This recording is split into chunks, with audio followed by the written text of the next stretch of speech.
Bienvenue au Sensor Studio qui va briser le mur du bon sens. Nous allons vous transmettre les nouvelles du conflit entre la Thaïlande et le Cambodge. Nous sommes dans la région de Ban Nong Chan. Dans la région de Ban Nong Chan, l'armée thaïlandaise a attaqué la principale voie d'approvisionnement du Cambodge. Ils ont bombardé les abords du pont et les positions de mortiers. Nous sommes à Preah Vihear.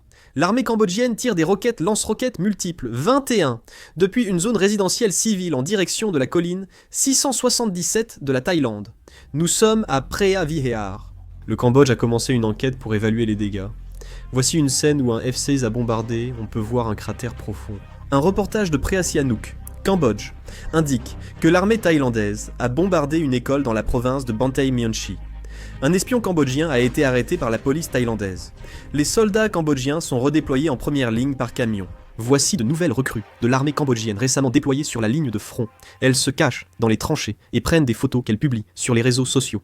Voici des soldats cambodgiens en train de combattre sur la ligne de front. Les soldats cambodgiens restent cachés dans les tranchées et montent la garde. Au début des bombardements, ils étaient bons sur leur garde. Ce char VT-4 thaïlandais est tombé en panne, incapable de combattre. L'unité mécanisée thaïlandaise a fini son déploiement à la frontière et se prépare à avancer vers le Cambodge. Les unités mécanisées composées de véhicules blindés M113 et de chars légers. Scorpions ont renforcé leurs flancs avec des rondins de bois pour se protéger contre les attaques de lance-roquettes anti-chars de l'armée cambodgienne. Voici un véhicule blindé M113 de l'armée thaïlandaise. Eux aussi ont renforcé leurs flancs avec des rondins de bois. Les unités mécanisées thaïlandaises arrivent peu à peu à la frontière et accélèrent leurs préparatifs offensifs. Voici la zone frontalière et les forces thaïlandaises avec l'armée tirant. On les voit effectuer des tirs précis depuis les tranchées. On voit le soldat thaïlandais à côté sursauter à chaque fois qu'un tir est effectué. Et pendant le tir, un soldat à côté, apparemment brûlé par une douille chaude, se plaint et dit de tirer correctement. Anutin Charnvirakul, Premier ministre et ministre de l'Intérieur, en tant que représentant du parti Boom Jai Thai, a présidé vendredi la cérémonie commémorative du 51e anniversaire de la reine Sirikit devant le bâtiment Centimétrie du siège du gouvernement. Sa femme l'accompagnait également à cet événement. Interrogé sur l'impact de la dissolution à la frontière thaïlando-cambodgienne, le Premier ministre Anutin a assuré qu'il n'y en aurait aucun. Le Premier ministre thaïlandais a déclaré qu'il discuterait de la situation à la frontière entre la Thaïlande et le Cambodge lors d'un appel téléphonique prévu ce soir à 21h20 avec le président américain Donald Trump, mais que toutes les décisions concernant les opérations militaires relèvent entièrement de la Thaïlande.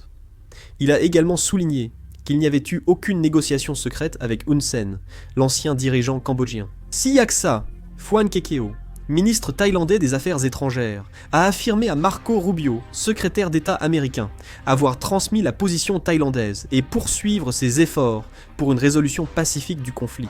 Le ministre Rubio a réaffirmé que les États-Unis étaient prêts à soutenir les efforts de paix entre les deux pays d'Asie du Sud-Est.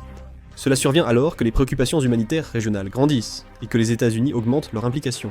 La police thaïlandaise exhorte les habitants des régions frontalières à la vigilance contre espions et suspects, alors que des centaines de milliers de civils fuient le conflit entre la Thaïlande et le Cambodge. Le Cambodge a décrété la fermeture temporaire des écoles dans 6 provinces frontalières ou voisines de la Thaïlande.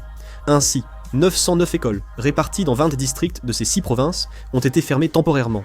L'ambassade des États-Unis au Cambodge a déclaré le 11 décembre qu'il y avait eu des rapports faisant état de frappes aériennes thaïlandaises dans un rayon de 80 km près de la frontière sud.